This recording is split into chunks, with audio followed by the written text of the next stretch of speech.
ایران کے مختلف شہروں میں یوم القدس پر ریلیاں نکالی گئیں۔ امریکہ اور اسرائیل بمباری کے دوران لاکھوں ایرانی سڑکوں پر موجود رہے۔ صدر مسعود پزشکیان، سربراہ سلامتی کونسل اور ایرانی چیف جسٹس سمیت قیادت بھی ریلیوں میں شریک رہی۔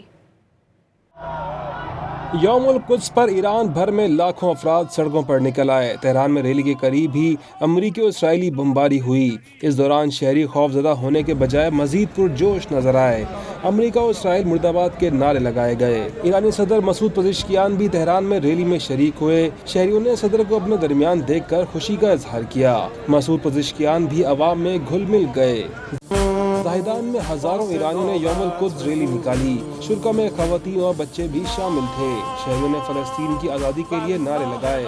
یزد میں بھی عوامی سمندر امڈ آیا۔ امریکہ اور اسرائیل کے خلاف اور مظلوم فلسطینیوں کے حق میں نعرے بلند کیے گئے۔ ہمدان میں مردوں کے ساتھ ساتھ خواتین اور بچے بھی ریلیوں میں شریک ہوئے۔ بچوں نے پیغام دیا، دشمن انہیں ڈرا نہیں سکتا۔ کراچ، خرم آباد اور کروان شاہ سمیت ایران بھر میں یوم القدس کی ریلیاں نکالی گئیں۔ ایران کے مختلف شہروں میں یوم القدس پر ریلیاں نکالی گئیں۔ امریکہ اور اسرائیل بمباری کے دوران لاکھوں ایرانی سڑکوں پر موجود رہے۔ صدر مسعود پزشکیان، سربراہ سلامتی کونسل اور ایرانی چیف جسٹس سمیت قیادت بھی ریلیوں میں شریک رہی۔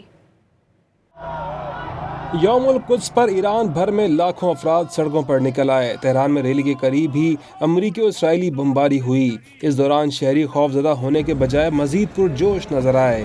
امریکہ اور اسرائیل مرد آباد کے نعرے لگائے گئے۔ ایرانی صدر مسعود پزشکیان بھی تہران میں ریلی میں شریک ہوئے۔ شہریوں نے صدر کو اپنے درمیان دیکھ کر خوشی کا اظہار کیا۔ مسعود پزشکیان بھی عوام میں گھل مل گئے۔ زاہدان میں ہزاروں ایرانیوں نے یوم القدس ریلی نکالی۔ شرکا میں خواتین اور بچے بھی شامل تھے۔ شہریوں نے فلسطین کی آزادی کے لیے نعرے لگائے۔ یزد میں بھی عوامی سمندر امڈ آیا۔ امریکہ اور اسرائیل کے خلاف اور مظلوم فلسطینیوں کے حق میں نعرے بلند کیے گئے۔ ہمدان میں مردوں کے ساتھ ساتھ خواتین اور بچے بھی ریلیوں میں شریک ہوئے۔ بچوں نے پیغام دیا، دشمن انہیں ڈرا نہیں سکتا۔ کراچ، خرم آباد اور کروان شاہ سمیت ایران بھر میں یوم القدس کی ریلیاں نکالی گئیں۔